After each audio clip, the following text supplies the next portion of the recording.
Hello guys, तो मैं Sophia person reader से आपके लिए केमिस्ट्री के एक और नए वीडियो के साथ में, और हम यहाँ पर पढ़ रहे हैं चैप्टर नंबर 10। और चैप्टर नंबर 10 में जो हमारा टॉपिक चल रहा है, ठीक है, चैप्टर हमारा चल रहा है chemical reactions and equation, and topic हमारा चल रहा है बहुत ही important topic, types of chemical reactions. So इसके पहले हमने fast reaction, slow reaction, reversible, irreversible, exothermic, endothermic reaction, photochemical reaction, इन सारे रिएक्शंस को ऑलरेडी कर लिया था। अब मैं यहाँ पर आपको करवाने वाली हूँ केमिकल रिएक्शंस एंड इक्वेशंस का अगला पॉइंट, जिसको हम क्या कहते हैं, डिस्प्लेसमेंट रिएक्शंस। डिस्प्लेसमेंट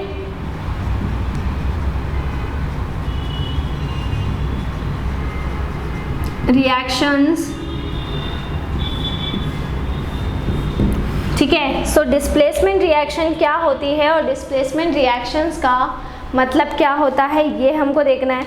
देखिए, डिस्प्लेस का मतलब होता है शिफ्टिंग। डिस्प्लेस का मतलब बेसिकली क्या होता है, शिफ्टिंग, ठीक है। डिस्प्लेस होना मतलब जगह का इंटरचेंज होना, किसी दूसरे एलिमेंट की जगह लेना, इसको हम कहते हैं बेसिकली डिस्प्लेसमेंट, ठीक है ना। सो डिस्प्लेसमेंट रिएक्शन क्या हो जाएगी, जिसमें एक एलिमेंट, एक हाईली रिएक्टिव एलिमेंट, जैसे मैं आपको ऐसे समझाती हूँ, जैसे ए था और वो बी सी के साथ में जुड़ा हुआ था।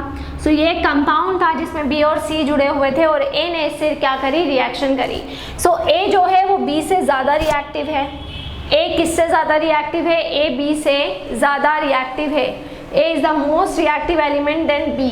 सो ए बी से ज़्यादा रिएक्टिव एलिमेंट है, इसलिए ए क्या करेगा, बी को डिस्प्लेस कर देगा और बी की जगह ले लेगा। सो ए किसकी जगह पे आ जाएगा, बी की जगह पर आ जाएगा, तो वो बन जाएगा आपका ए सी प्लस बी।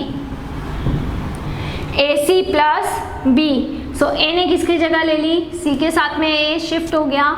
सो ये बन गया आपका ए सी और बी हमारा हो गया है सेपरेट। सो ए ने बी की जगह ले ली है और वो बन गया है आपका ए सी, और ए सी प्लस आपका बी बन जाएगा, ठीक है, क्लियर। सो इस रिएक्शन को हम क्या बोलेंगे, इस रिएक्शन को हम बोलेंगे डिस्प्लेसमेंट रिएक्शन, क्योंकि एक जो हाईली रिएक्टिव एलिमेंट था उसने लेस रिएक्टिव एलिमेंट को क्या कर दिया है, डिस्प्लेस कर दिया है, उसे उसकी जगह से, उसकी पोजीशन से क्या कर दिया है, हटा दिया है। सो जब हम डिस्प्लेसमेंट रिएक्शन की बात करते हैं, सो डिस्प्लेसमेंट रिएक्शन क्या होती है, देखो थ्योरी में बता देती हूँ। Most reactive element,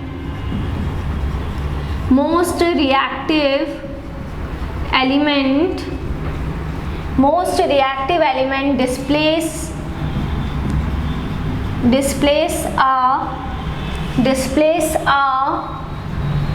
less reactive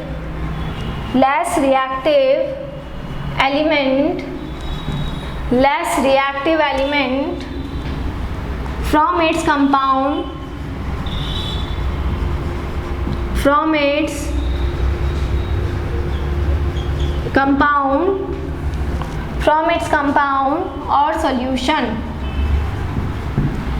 और सॉल्यूशन, ठीक है। तो जो मोस्ट रिएक्टिव एलिमेंट है वो लेस रिएक्टिव एलिमेंट को क्या कर देता है, उसके कंपाउंड या फिर सॉल्यूशन से उसको डिस्प्लेस कर देता है। तो जो भी मोस्ट रिएक्टिव हमारा एलिमेंट रहेगा वो लेस रिएक्टिव एलिमेंट, कम रिएक्टिव एलिमेंट को क्या कर रहा है, उसको वो डिस्प्लेस कर रहा है उसके कंपाउंड में से या फिर सॉल्यूशन में से, ठीक है, क्लियर। सो इस तरह से जो रिएक्शन होती है उसको हम क्या कहते हैं, बेसिकली उसको हम कहते हैं डिस्प्लेसमेंट रिएक्शंस। तो डिस्प्लेसमेंट रिएक्शन क्या हो जाएगी, जो बहुत ज़्यादा रिएक्टिव एलिमेंट है वो लेस रिएक्टिव एलिमेंट को क्या कर रहा है, डिस्प्लेस कर रहा है उसके कंपाउंड्स में से या फिर सॉल्यूशन में से। तो इस तरह की रिएक्शन को हम बोलेंगे डिस्प्लेसमेंट रिएक्शन, ठीक है, क्लियर। अब इसके अंदर होता क्या है, इस डिस्प्लेसमेंट रिएक्शन के अंदर क्या होगा, ठीक है, इस डिस्प्लेसमेंट रिएक्शन के अंदर क्या होगा, एक एलिमेंट, एक most reactive element less reactive element को क्या कर देगा, डिस्प्लेस करेगा। तो देखिए हम एक एग्जांपल ले लेते हैं। जिंक की रिएक्शन हम करवा रहे हैं कॉपर सल्फेट मतलब कि CuSO4 के साथ में। तो जिंक किसके साथ में रिएक्शन करेगा, कॉपर सल्फेट या फिर CuSO4 के साथ में रिएक्शन करेगा। सो जिंक किसके साथ में जुड़ जाएगा, ZnSO4 के साथ में जुड़ जाएगा। जिंक सल्फेट के साथ में ये जुड़ जाएगा, तो ZnSO4 के साथ में जुड़ जाएगा, प्लस Cu क्या हो जाएगा, Cu सेपरेट हो जाएगा। ठीक है। तो ZnSO4 से जुड़ जाएगा, ZnSO4 बन जाएगा और Cu अलग हो जाएगा।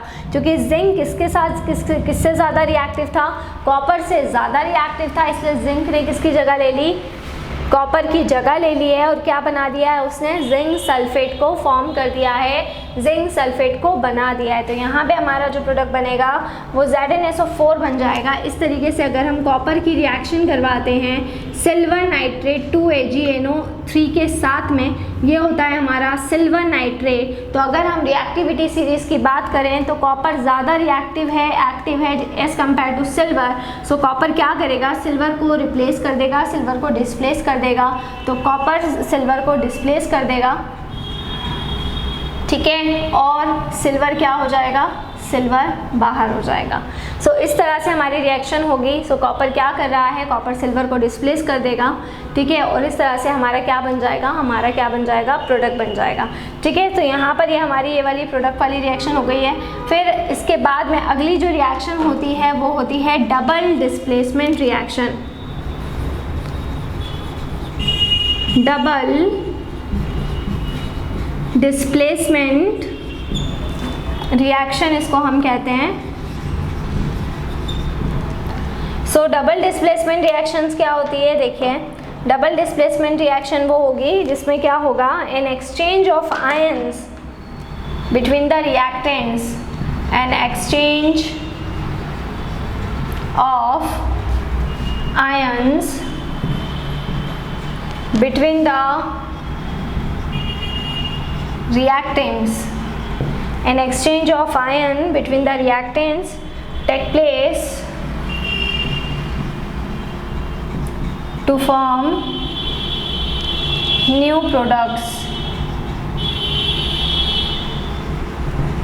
ठीक है। सो यहाँ पर डबल डिस्प्लेसमेंट रिएक्शन के अंदर क्या होता है, आयंस का एक्सचेंज होता है रिएक्टेंट्स के बीच में, जिससे हमारे क्या बन जाते हैं, न्यू प्रोडक्ट्स, नए प्रोडक्ट्स बन जाते हैं, या नए प्रोडक्ट्स का क्या हो जाता है, फॉर्मेशन हो जाता है, ठीक है। तो हम यहाँ पर क्या करते हैं, एल्यूमिनियम सल्फेट को ले लेते हैं, Al2SO4 को हम यहाँ पर ले लेंगे, ठीक है, SO4 का होल थ्राइस हम यहाँ पर ले लेते हैं, ये होता है हमारा एल्यूमिनियम सल्फेट। और इसकी रिएक्शन हम किसके साथ में करवाते हैं, क्यूप्रस हाइड्रोक्साइड CuOH का होल ट्वाइस के साथ में हम यहाँ पर रिएक्शन करवाते हैं, ठीक है। तो एल्यूमिनियम सल्फेट को हमने यहाँ पर लिया और इसकी रिएक्शन क्यूप्रस हाइड्रोक्साइड के साथ में हम करवा रहे हैं। अब यहाँ पर डबल डिस्प्लेसमेंट क्या होता है, जिसमें आयंस के बीच में एक्सचेंज हो रहा है, जैसे दो रिएक्टेंट है वो अपने आयंस को इंटरचेंज कर रहे हैं, ठीक है। तो उस केस में फिर जो प्रोडक्ट्स हमको मिलते हैं वहाँ पर क्या हो जाता है, डबल डिस्प्लेसमेंट हो जाता है।